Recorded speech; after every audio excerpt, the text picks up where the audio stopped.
నాకు తెలిసి అయితే బెల్ట్ షాపులు ఎవరు తీయలేదు. బెల్ట్ షాపులు అట్లాగే కొనసాగుతున్నాయి. మొదట్లో ఈనాడు జ్యోతి కూడా బెల్ట్ షాపుల గురించి రాసినాయి.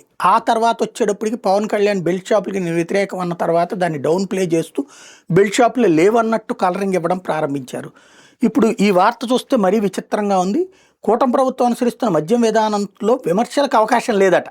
దాంతో వైసీపీ సోషల్ మీడియా తప్పుడు ప్రచారాలు తెరతీసిందంట. మరింత బరితెగించి నెల్లూరు జిల్లాలో విచ్చలవిడిగా బెల్ట్ షాపులు నిర్వహిస్తున్నారని ప్రచారం చేసేందుకు ఉమాయక ఉద్దుని ట్రాప్ చేశారట. ఆయనతో బెల్ట్ షాప్ డ్రామా ఆడించారట.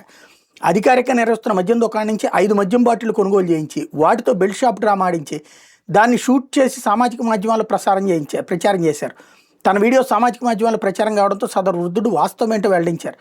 ప్రభుత్వ ప్రతిష్టకు భంగం కలిగించేలా జరుగుతున్నటువంటి దుష్ప్రచారం పట్ల కట్టంగా వివరించాలి. ఇప్పటికే ప్రభుత్వ ఆదేశంతో వృద్ధుడితో బెల్ట్ షాప్ డ్రామా ఆడించిన వాళ్ళ మీద చర్యలు.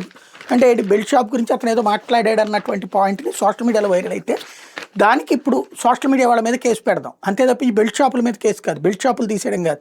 బెల్ట్ షాపులని తీసేసినట్టు రాష్ట్రంలో లేకపోయినా బెల్ట్ షాప్ ఉందని ప్రచారం చేసినట్టు ఇక్కడ డ్రామటైజ్ చేస్తున్నారు అన్నమాట.